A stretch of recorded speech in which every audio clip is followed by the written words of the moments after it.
Greetings and welcome to another episode of All Things Self-Care. I wanted to come on here today and talk about a topic really quickly, forgiveness, right? And so I think this is something that we hear a lot is forgiveness is for you and not the other person, so forth and so on. So basically, I wanted to put a few comments out there that will help you resonate and understand the concept of forgiveness a little better. And so forgiveness is not accepting what has happened to you, not accepting that it was okay. Forgiveness is accepting that it did happen. So you get that? So there's a difference. So it's not accepting what has happened to you. So like, oh yeah, it was okay for this person to do this and do that. No, it's accepting that it just took place, period. The acknowledgement of it.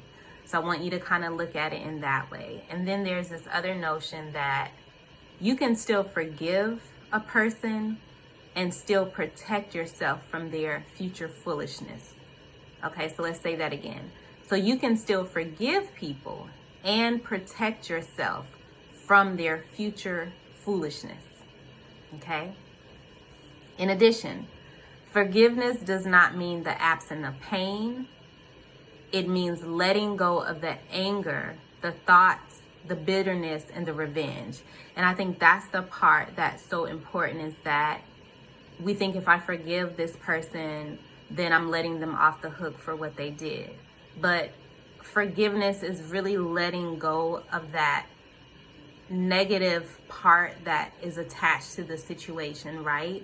And it's easy to be angry and stay angry about something, because anger is that emotion that best helps us feel like we're in control, right? It's the most easily accessible emotion, anger.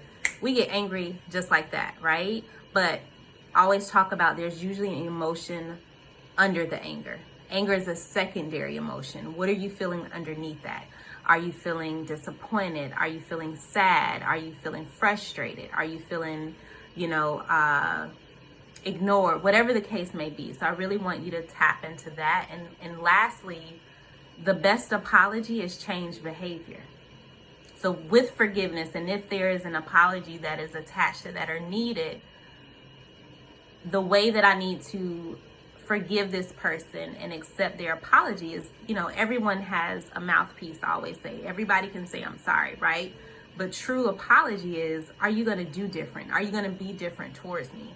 So I believe the apology when I see it in action, when I see your behavior changes.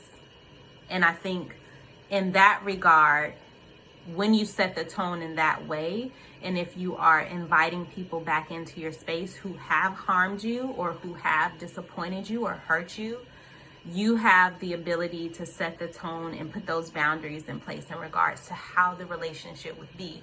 And so that brings me to my next point. In every relationship, you have the opportunity to set the level of joy you will expect and the level of pain you will accept. Sit on that a little bit. In every relationship, you have the opportunity to set the level of joy. So this is the happiness, this is the excitement, this is the joy that I will expect. Like, this is my expectation, right? But then also you have the same opportunity to accept the level of pain that you can tolerate or that can come into your space. So if something doesn't feel right or something doesn't honor you as a person, I don't want any parts of that.